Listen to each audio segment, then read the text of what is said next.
Welcome back. I'm Helen Collis, one of the health reporters at POLITICO Europe. We now have a panel discussion on where we currently stand in the fight against antimicrobial resistance and what needs to happen to get ahead of this immediate and growing threat. Joining me on stage, we have Chris Fearn, Malta's Deputy Prime Minister and Minister for Health. Welcome, Morning. Chris. And Marine Verhoef, Director of Operations and Research at the Access to Medicines Foundation. Welcome. Morning. And joining us online, we have Deb Mangone, Country Manager of Pfizer Healthcare Ireland. Welcome, Deb. Good morning. The review of antimicrobial resistance commissioned by the UK government in 2016 argued that AMR could kill 10 million people per year by 2050. The latest research published in The Lancet estimates AMR is already a leading cause of death. That study, the first to analyse the true burden of AMR, found that bacterial drug-resistant infections alone were associated with close to 5 million deaths globally in 2019. And in Europe, a report published this month in The Lancet Global Health shows that deaths attributable to AMR are much higher in Eastern European countries than in the West. Chris, I'd like to come to you first and find out whether you think citizens that you represent in Malta are aware of AMR or even worried about it. And has the pandemic pushed this serious health threat to the back of the queue, or has it raised awareness of it? Okay, let's just look at those numbers that you just mentioned there. So you say close to 6 million deaths per year globally attributable or directly caused by AMR. The European region alone, the WHO European region, a study in The Lancet last week, shows 600,000 deaths attributable or caused by AMR alone. That means in Europe, 1 death due to AMR every minute. So the 3 hours that we've been sitting here, that's 200 people who have died of AMR in Europe alone, just whilst we've been sitting here. 10 times that globally, so whilst we've been sitting here for the last 3 hours, 2,000 people have died of AMR. And the next 3 hours, another 2,000 people will die from AMR. And then the next 3 hours, another 2,000 people will die. So this is a big deal. Guys, this is a big deal. This is as big as you can imagine. I mean, this is, and you're right, it has not reached the public's imagination to the same extent as COVID had, for instance. Of course, COVID is an extremely important thing to have to look at. We dealt with that reasonably well. But AMR is, to my mind, as deadly and can become as deadly as COVID. And it's getting worse. Remember, this is something which is, this is regression. It's regression. It's something which is happening now. 15 years ago, we could have treated the people who are dying now from AMR with the antibiotics that we had available 15 years ago. But because this is something which is emerging, we're regressing, and it's getting worse, unless we do something about it fast. So yes, we agree that these figures have to come out in these simple terms. 1 death per minute in Europe from AMR, 10 deaths per minute from AMR globally, and this will help people to focus. Why hasn't it reached people in the same way as something? Quite often it's compared with climate change in terms of the scale of the problem and the sort of the slow creep and the seriousness of the threat. You know, climate change has got the COP UN convention that brings everyone together. Do we need something like that in AMR? We are. There is a group I'm a member of called Global Leaders Group on AMR. It's a One Health approach. So the parent companies are the World Health Organization, the Food and Agricultural Organization, the World Organization for Animal Health, and the UN Environment Programme. So it's animals, humans, environment, and the whole thing coming together and in one health and a One Health approach. And what we have managed to do is to have a high-level meeting from the United Nations General Assembly in 2024. So 2024, there's a high-level meeting on the EM, which we hope will eventually throw this onto not the same scale as climate change, because that's had a lead already of being in the public eye, but and it merits it. So part of the reason why it isn't afforded the urgency that it needs is basically our fault, the leaders from around the world, that we've not realized that this is such a big problem and that we just need to catch up and do this now. Thanks, Chris. I want to come back to some of those issues a bit later, but Marion, let's bring you in. Your organisation, the Foundation, keeps a close eye on what pharmaceutical companies are doing in this, in their response to AMR, from drugs in development to reducing manufacturing discharge levels to ensuring equitable access to the antibiotics we do have. What impact has the pandemic had on the sector through the AMR crisis? Has it had an impact on R&D or sort of the oversight of the sector? I think for the sector, it's become more and more clear that even though many of us thought AMR was kind of this silent pandemic that was coming at us by 2050 or 2030, COVID has shown the impact that it can have instantly on economics, on people's lives, on healthcare, as was alluded to in the previous interview in the panel. So I think companies had already come together in 2017, forming an alliance to work on how they can collectively curb antimicrobial resistance.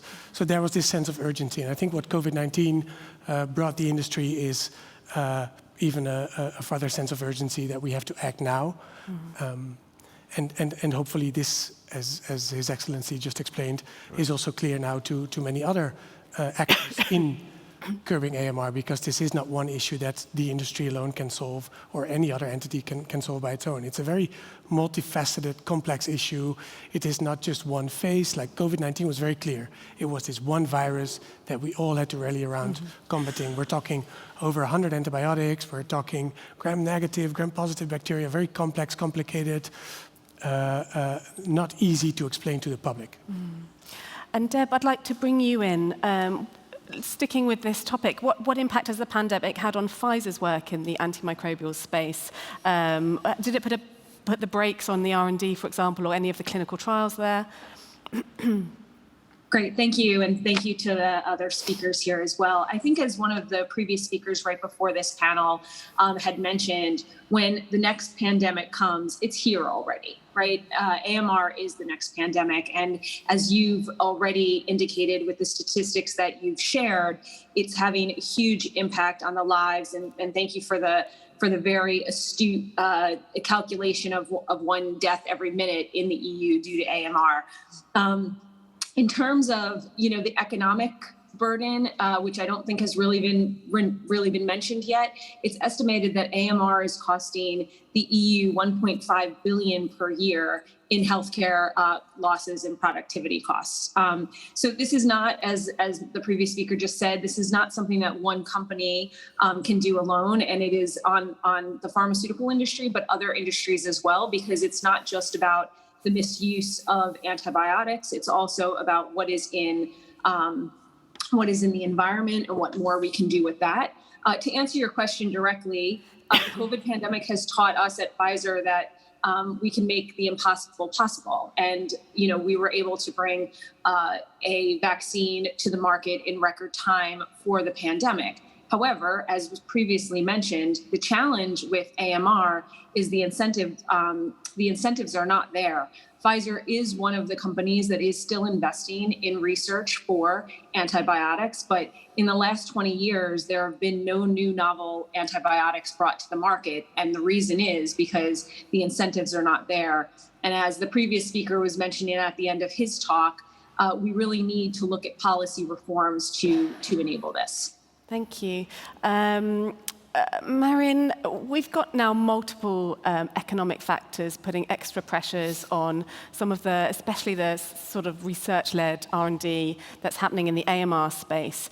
Is there a risk that these added challenges for the biotech and R&D-led sectors might be too much for them to cope with? And are there any signs that we're going to be losing some of the R&D because of these extra pressures that we're facing? Yeah, it's not a risk, it's happening.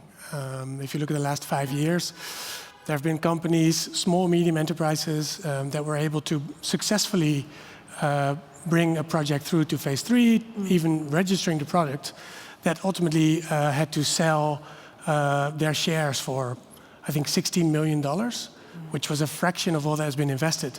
We've seen companies go bankrupt, even though they would reach the market with a successful antibiotic. So, yeah, it's not a risk, it's happening. And somehow these products don't seem to fit the pharmaceutical business model, right? So we're basically asking innovators, the brightest scientists, to come up with a treatment for a very resistant bacteria or fungi, if you wish. And then we ask them to not sell it, right? So we ask them to develop a product that should then be stored in the vault of a hospital. No one should touch it. Whereas the business model of an industry has traditionally been, in the last 70 years, you sell more, you make more money. So these two contradict. Mm-hmm. Deb, coming back to you, is Pfizer actively looking for acquisitions in the antimicrobial space? Are there companies that are desperate to be bought out at the moment because they are really struggling, or are there enough companies for you to be searching for at the moment? So I think, going back to what the previous speaker was just saying, the current model, there's broad agreement that investment in antibiotics isn't working today. And so, acquisitions are one way, but another way is making sure that the traditional healthcare technology assessments are valuing new antibiotics and making sure that we're making a wide range of antibiotics available to populations so that they're protecting against outbreaks in a variety of different ways. The world's leading companies, including Pfizer, and those in the EU, need to make sure that we're pushing for policy solutions. And this is kind of, again, this push-pull incentive model to bring new antibiotics into the world. And as again, the previous speaker mentioned on the incentives of having some legislation around the exclusivity for other molecules to be able to be brought to the market. So we think that that's something that can significantly increase the attractiveness for investment in anti-infectives and antibiotics. Thank you, Deb. I'd like to get your response to that, Chris. What are your thoughts on the incentives needed here? We know that the Commission's considering this voucher scheme to incentivize AMR development. I think we all agree that there is the convenient phrase that people use is market failure with the development of new antimicrobials. Another way of putting it is, as has just been said, that the industry, of course, looks primarily at profit, and something which isn't profitable, even if there is an unmet need for it, is not given the attention and the resources that need to go into it. If we look at the financials of this, before we talk about incentives, just looking, the World Bank has calculated that for HIV R&D for HIV, which is of course an extremely important topic, there's about $25 billion US dollars which is allocated for research in HIV, 15 billion on tuberculosis, which is also an extremely important subject. When it comes to AMR, there's a very active group called the Global AMR R&D Hub, which has come out with figures for the total sum of R&D research which is going into AMR. So compared to the 25 billion going into HIV, to the 15 billion going into TB, it's only 1.5 billion last year and the year before that went into AMR. So there is yes, certainly a large financing gap. And most of it, to my mind, needs to be spent not just on incentives and on research, but on implementation. We might have time to get into that, on implementation on the ground of strategies, because of course tackling AMR isn't just developing new antibiotics, it's a lot more, which also costs money. When we come to incentivizing or helping industry to change its business model, because this is what it's about. If the business model isn't working, we might either flog it or put more money into it, or find ways to change it. What happened with COVID during the vaccination, during the way we got these vaccines so earlier, was new breakthroughs in technology which enabled vaccines to be produced much faster, safer, and possibly cheaper. So we might have to start thinking on those lines. When it comes to the voucher system, the TEE, the transient exclusivity extension scheme that FBR are seem to be so keen to bring in, whether it's models like Australia and now the UK are using a subscription mode of procuring. Yes, there are ways of this. I have some reservations on the TEE. For instance, I have reservations. The industry is proposing that if a company comes up with a new antibiotic, then you give them an extension on another product that they produce, or even an extension that they can sell to another company on a patent for something else.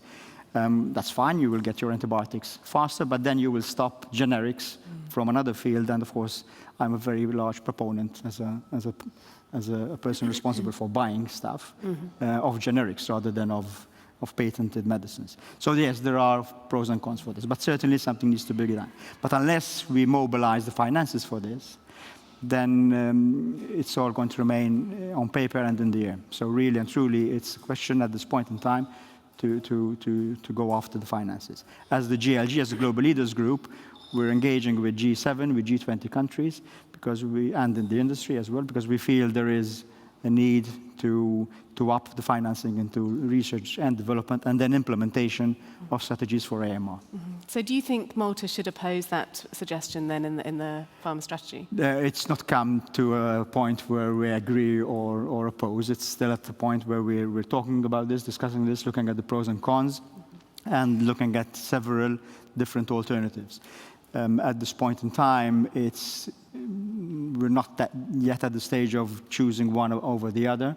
And I've just said personally, and this is not the GLG opinion, it's my personal opinion, I think TEEs can have consequences which will impact other aspects, not just on AMR. And Marin, what's your thought on this specific incentive, the voucher? We've heard quite a bit about it this summit. Yeah. It seems to be quite a hot button topic among some of the stakeholders. What's your position on it? Frankly, I don't think it's enough. The figures that you just mentioned on 1.5 billion, I would say we would classify that as push incentives, right? So it's upfront investments in R&D. What we need for companies to stay in business, whether it's small, medium enterprises or companies like Pfizer that maintain committed to it, is some way of pulling these products across the finish line. And these vouchers can be one option, but I think they've been installed already in the US and sold for about $70–80 million. So that's the value of these vouchers when being sold to another company. We don't, of course, know the exact numbers of what it means internally if a company applies it to one of its own products to extend the patent life by 6 months or 12 months. But 60–70 million is not enough to pool antibiotics across the finish line. I think when you're talking about pool financing, there needs to be more, but I think there should be more clever ways, policy-wise, to do this, rather than indeed pushing generic compounds 6 or 12 months further down the line for diseases, even remotely connected to antimicrobial resistance. Deb, another strand to the whole AMR debate is developing more vaccines to prevent these drug-resistant infections in the first place. We've got bacterial vaccines and viral vaccines, if you like. Is there enough of an incentive now, with it becoming such a big market, for companies like Pfizer to be pushing into those new vaccine markets? Yeah, I mean, I think, all of the industry are focused on areas of great unmet need. So if there's great unmet need, that's an incentive enough to discover and develop life-changing and life-saving medicines and vaccines. To just go on the point that was just being said about more is being needed, and thank you for remembering TEE, the acronym was escaping me previously. More is needed in terms of surveillance and stewardship too. And at the very beginning of the panel, you mentioned that the public doesn't know very much about AMR. And in a recent study from the World Cesspit Society, I believe it was, or for the World Cesspit Alliance, only one out of 1/3 of the general public even knows what AMR is. And so I think bringing broader awareness around AMR is another way to help to curb this pandemic. And later in November is World Antimicrobial Awareness Week, which many people don't even know about, but it's a way that we can continue to bring more. So incentives in investment is one thing, but having knowledge is another thing, and stewardship and surveillance as well. Thank you. Chris, I want to change tack slightly. We all know that tackling AMR requires a One Health approach, as it's known. So it's looking at delivering change in the human, animal, environment sectors. This week, The Guardian had an expose looking at farming in one region of the country and found that 9 in 10 of the farms inspected failed to comply with regulations to deal properly with the waste from the farms and were causing pollution. 2/3 were causing pollution to the local environment. I see that Malta was ranked among some of the worst in Europe also for mass dosing farm animals with antibiotics just ahead of a law banning this practice came into effect in January.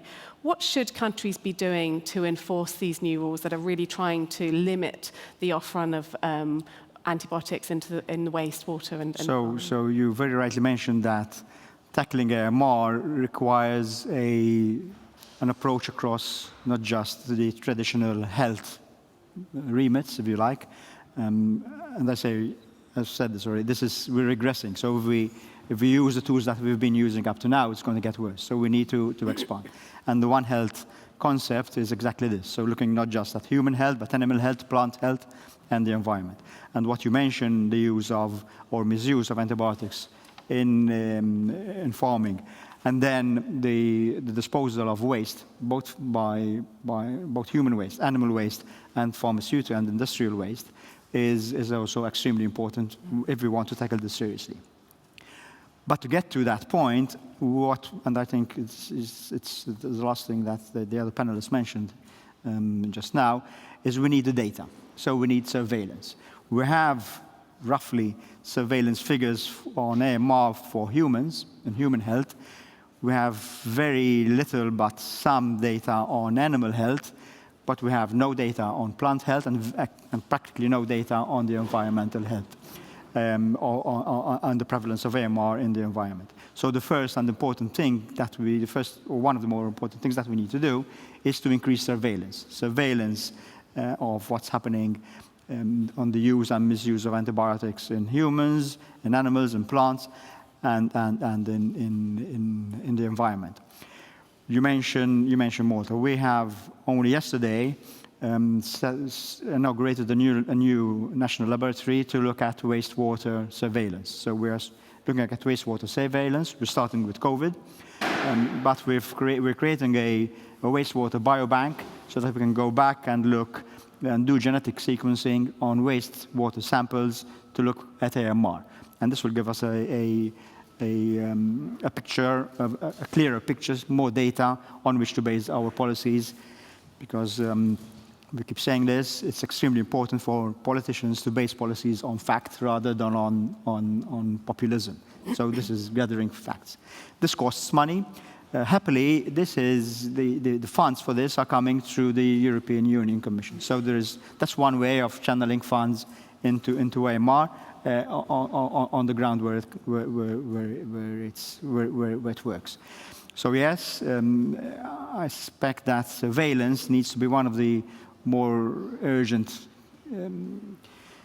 drivers that we need to do to get AMR onto the public's consciousness, because we say we have 1 death per minute in the European region due to AMR. That's humans. There's probably the same thing happening in animals, and we might be eradicating whole swathes of other species that we don't even know about.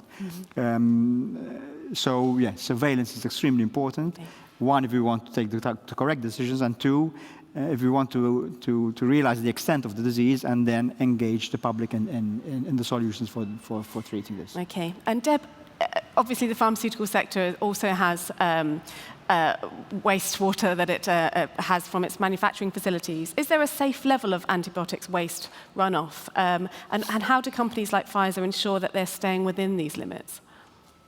Yeah, so I'm really proud of Pfizer's ESG, environmental, social, and governance goals, and what we've done in the past to help ensure that we are not emitting, excess waste into the system. We have goals to be carbon neutral. I don't have all those statistics committed to memory right now, but one thing that pharmaceutical industry can do with the help of our partners is we can also look at how to incorporate some of the ESG type goals into the procurement of medicines and vaccines, so that when they're being procured, we're considering the environmental impact that they're having, and that they're potentially impacting, as His Excellency just said, not only humans but animals and other parts of our ecosystem. And staying with you, Deb, the Commission put out new requirements this week for water treatment plants to treat micropollutants, including chemicals from pharmaceutical sector and including antibiotics.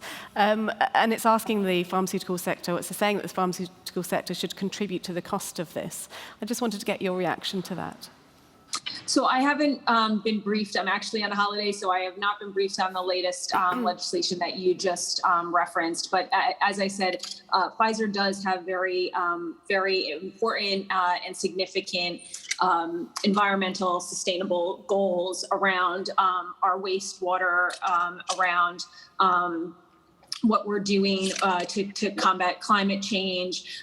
So in 2021, we exceeded our water withdrawal goals, we exceeded our waste disposal goals, and we are working to promote resilient, sustainable infrastructure, scientific research, innovation around, how we are manufacturing most environmentally sustainably. Thank you. Marion, what's your view on this? Where are the biggest challenges in tackling manufacturing waste? Is Europe a particularly bad player, or is it the supply chains coming into Europe that needs to be looked at more? Let me first comment on the previous question, because I want to add something to what Deb just said. I think, as I said, in 2017, the industry, both innovative and generic, came together to form an alliance, an AMR industry alliance. And I think one of their biggest achievements, in my personal opinion, is that they were able to, for more than 100 antibiotics, define and set discharge limits, right?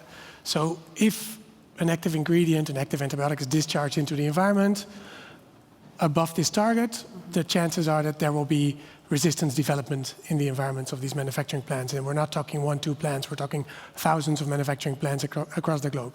So the fact that these standards are now set, fantastic news. Next step is, of course, is there compliance with these standards? We've been measuring this, and we see that, especially within companies' own manufacturing sites, more and more of them, to a greater extent, are compliant with these discharge limits. However, if you look at the hundreds of suppliers they procure from, not all active ingredients are developed by the companies themselves. That is where there's room for improvement. So as an industry, I think the next step they should take, and company by company they can do this, is also enforce these same limits to their suppliers, active ingredient suppliers from India, from China, from across the globe. Within Europe, we know that there's very limited manufacturing of antibiotics, of active ingredients, handling of those. I don't know by heart whether each of those manufacturing sites is compliant with the limits. What's important is that the limits are now available. And Chris, as we just heard, it seems like the more we learn about AMR, it's clear that the hardest work is yet to be done outside of Europe, in lower and middle income countries. Cleaning up manufacturing facilities, for example, ensuring access to effective antibiotics of high quality and not overusing them. To what extent can Europe influence these events? Right. So, as you say, this is so multifaceted, and there's so much to talk about. One of the bigger problems that we have with antimicrobial resistance is falsified antibiotics.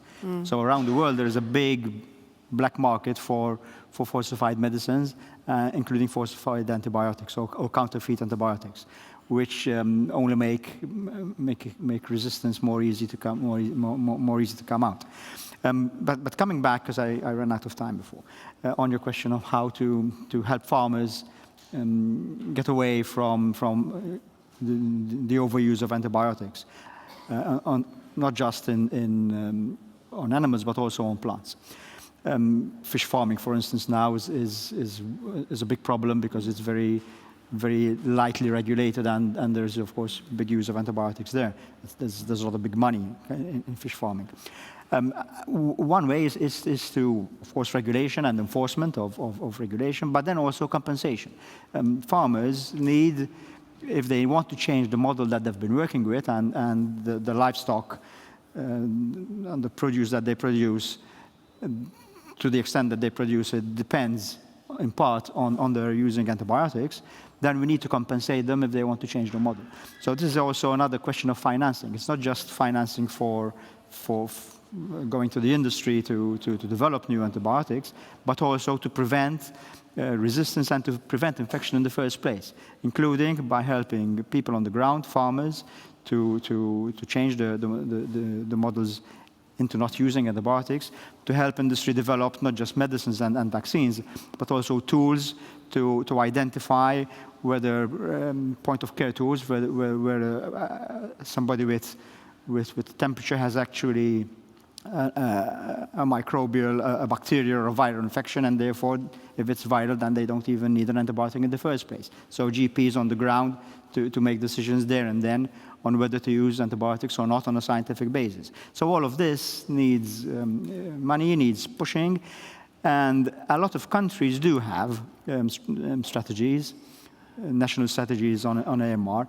You mentioned the Lancet report from a few weeks back, which noted very astutely that those countries that have an AMR policy, even if it isn't implemented to the full, have lower levels of AMR than those countries in the East, for instance, that don't. So even having a policy on its own already starts to help. But implementing it helps even more. And this is where I think, if you like, more developed countries can help, including the European Union, can help other countries around the world and regions and authorities around the world to actually implement on the ground.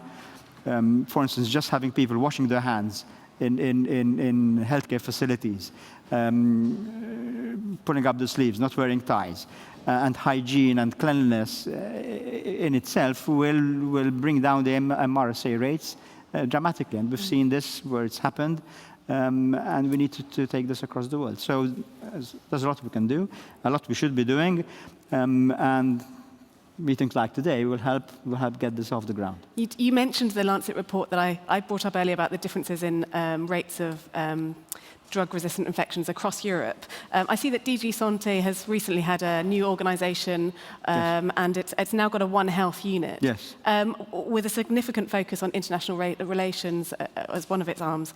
What difference do you think this might make to the sort of? Well, this is it's recent. It's 2 weeks that they've done this reorganisation.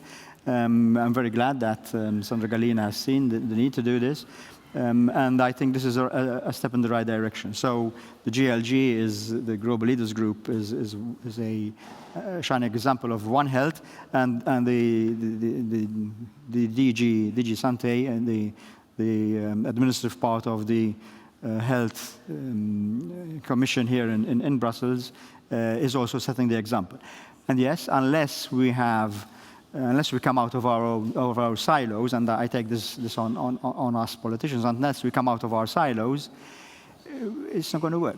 COVID showed us that this is the way to go, but it needed a large push from public opinion because there was mass panic with COVID. With AMR, there isn't mass panic, even though to my mind there should be. So this has to come top down rather than bottom up at this point. And what DG Santé are doing is very good because it's an example for national governments to do likewise. I'd like to talk about the way that new antibiotics are paid for now. Deb, the UK this year finalised its monthly subscription payment model for 2 antibiotics in a pilot, one of which is a new Pfizer product. Can you give us some insight into this process? I mean, I've been following this for several years. It took 2 years since the pilot was announced for the UK to negotiate the price range and how it's going to pay in a subscription-style manner for antibiotics. Do you think, what are your thoughts on that process? Can you give us some insight into how difficult it was to reach agreement on a price? We've lost your You're muted. we've lost your Switched off. sound there. Sorry about That's that. all right. The agreement that you're talking about was entered into earlier this summer in June, and it's really to trial an innovative, first of its kind subscription type model where the reimbursement for antibiotics will be on the value that they bring to the public, not the number of prescriptions that are made. It really encourages the appropriate use of both existing antibiotics as well as the discovery of new ones. So this is crucial, as we've been talking about, in the fight against AMR. It's a collaborative approach, and we know, as we've been talking about, that no one company and even one industry can kind of attack this alone. But we're very proud to have been involved in this, and we believe that this, pilot can really help reinvigorate the investments in anti-infectives in R&D and inspire change on a global scale. And we're hoping that it will set the precedent for other governments to look at more value-based agreements and value subscription type models in the future. Are you able to give us any insight into the process? I don't know how close you are to it, but is it using the same health technology assessment review, for example, that NICE would do for any other drug that comes onto the UK market in the NHS? Is it using quality adjusted life years and the same health economic models? I'm trying to understand how an agreement was reached.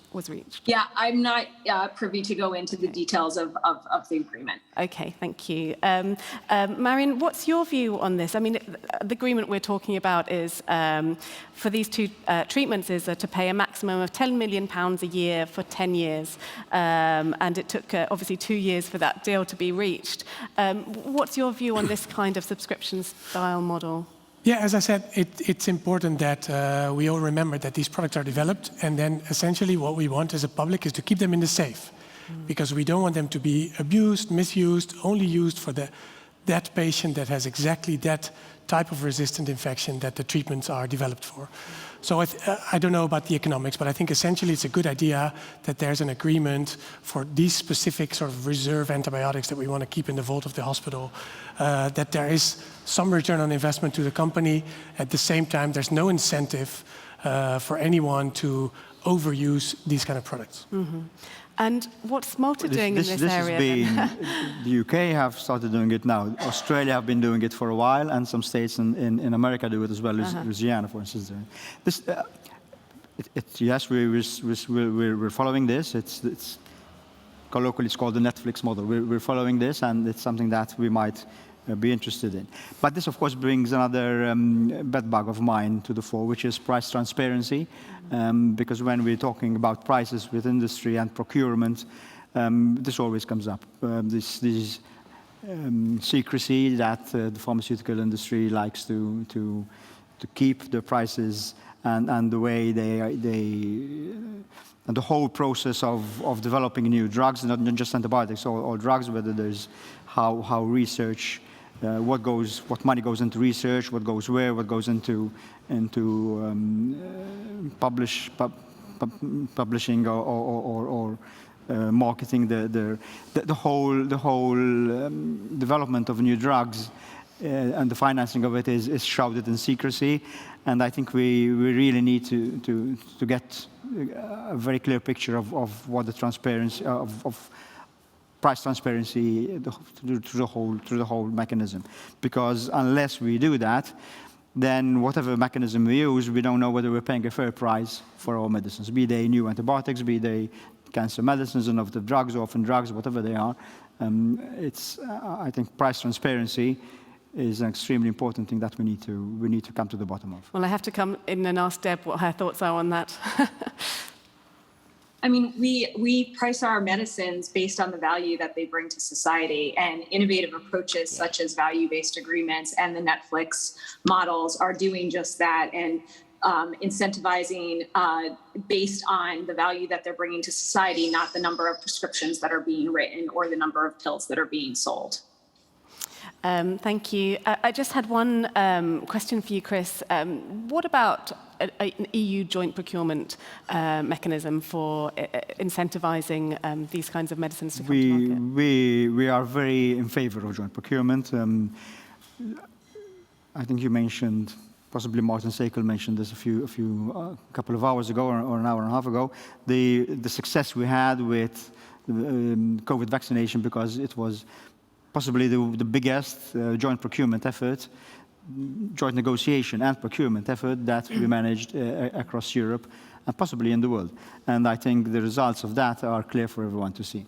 There has been, I come back to the price transparency because it all boils down to the same thing. There has been a big issue between buyers and manufacturers, so the industry, whether we should have price transparency or not. The industry says if we bring in price transparency, prices will go up. What happened with COVID vaccination showed exactly the opposite. Because to negotiate jointly and to procure jointly, clearly, we all knew what prices each of us were paying. So price transparency was absolute.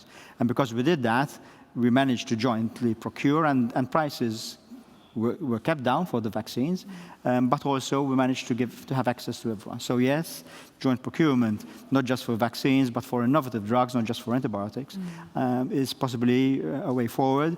And the European Union, through HERA, so the new emergency response authority, is looking at joint procurement in cases of emergencies, of health emergencies.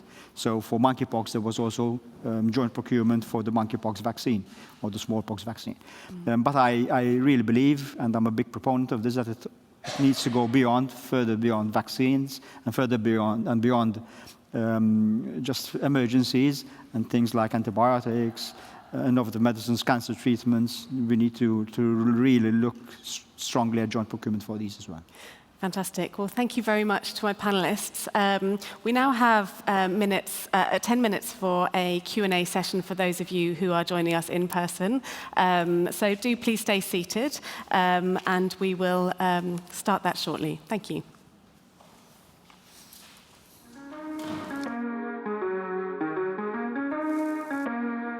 This is an age of disruption, of profound revolutionary change.